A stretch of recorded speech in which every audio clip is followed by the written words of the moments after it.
Turpan bir gün 44 gradus çıktı ve küzümü kısmayla tarış baksam mı naytım amal yok kaldı.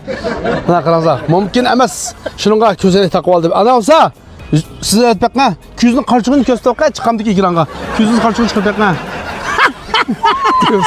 Evet kadının öyle bir turpalı kızlar hem ne? Turpalı kızlar. Çıkıp küzünün karşılığını çıkaralım. Bana başında kalattı ha. Közünün karşılığı ne? Kögül bu model derecede turpan isketti. Şunun bilen birge men 100 yıl bilen bilen 6-cı qatdan film işligil chiqib qoldim yerga. Bu mazmun nima desek toksikilit so'g'at qilamiz. Toksikilitni so'g'at qilamiz. Prav olamiz deb kelgan o'quvchilarga 3280 degan mamlakatimiz bo'yicha o'rtaq baho u bahoni hech kim o'zgartirmaydi qarindoshlar. Ammo lekin Yusufali men yanchig'imdan chiqarib mushi issiqlarda prav olaman degan o'quvchilarga men davomli toksikilit so'g'at qilaman dedi. Andan bir yerde toksin soğat kısak başka yerde pul tep alırım iken ayrım bir işler var mı ki de kalmazlar. Bana en çok çıkımızga yer bana. Mesela maşını balla peydiği saklap çıdımıza o maşın aydayını ma maşın aydayını dese ayrım pul öyle beydeydiğen elde müşan haksız kıvattık.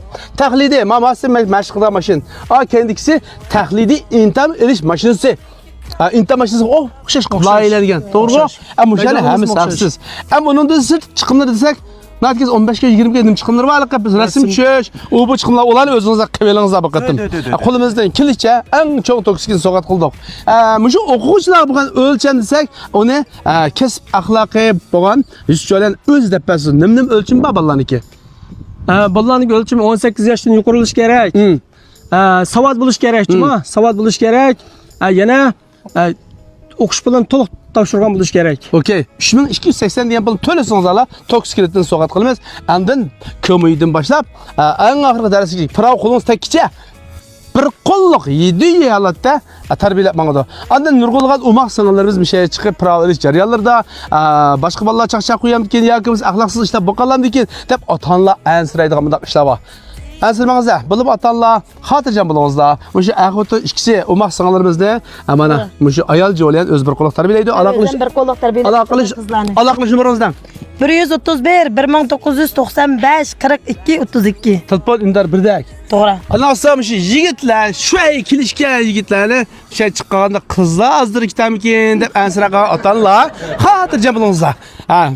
Yigitlar azdir ketmaydi, jo'layan bor. Telefon nomeri 175 0995 66 77. Telefon undar birdak. 175 0995 66 77. Telefon undar birdak.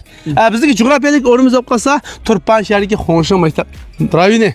Hozir qana maydonlar shunda keng tasha, cho'ng mashina, kichik mashina maydonlarimiz bor. Ammo lekin bugun biz zavodimiz C pravniki o'lchimi. Juma qardoshlar, biz uramazlar. Bundan cho'ng pravlarning balki pul elish o'lchimi sal yuqoriroq bo'lishi mumkin. Anaz ahirda aytganim, mana Turpanning 44 gradusida bolalarni tarbiyalayman, bolalarning prav olishga, men alayda cho'ng mukofotlarni beraman deb ahvoti ishchi samimiy holatda ham tirishchiligi, kasb axloqi, ham mushu keng xalqimizga mana o'zimni yanchiqdan pul chiqarib, men so'g'at qilib o'quvchiman deydigan mush g'ayratiga bo'lsa bir yuraklan berib ko'plab taqit qo'ysak, hammamiz ikki qivatga ishlardan ajr millionlar bersin, armag'aysizlar, charchmag'aysizlar. Qurbon yetinglarga muborak bo'lsin. Muborak bo'lsin. Muborak bo'lsin.